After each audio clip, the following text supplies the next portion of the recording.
Odiechieng' mar auchiel mag tuke mag rugby Kenya Cup, Strathmore University noyudo loch madeny mar 34-31 e tuke kod Daystar University.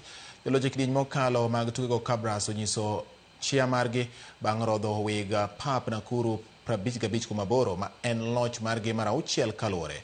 Oilers ma bende wuok Nakuru ne okalo e achiedh nade boma ma Nairobi bang' Kenya Queens dhirogi nyaka giko. To kata kamano ne giduogo yudo loch mar 22-17. Joloch machon KCB RFC bende ne onyiso rang'iny margi mamalo ka ne gimayo Black Blood muya kendo goyogi 45-3.